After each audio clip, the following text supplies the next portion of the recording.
हृदय भरून आलं.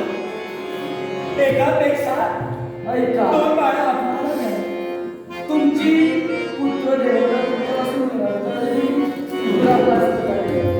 करता येईल माझं बरोबर नाही. आता एक सांग, काय ते? कुणासाठी माणसाने जगावं, कशासाठी? आपल्याला काय? खऱ्या सुखाच्या आशेनंतर जन्म घेते ती निराशा. आई झाल्याशिवाय, बाप झाल्याशिवाय संततीचं महत्व कळत नाही. मग ऐका, या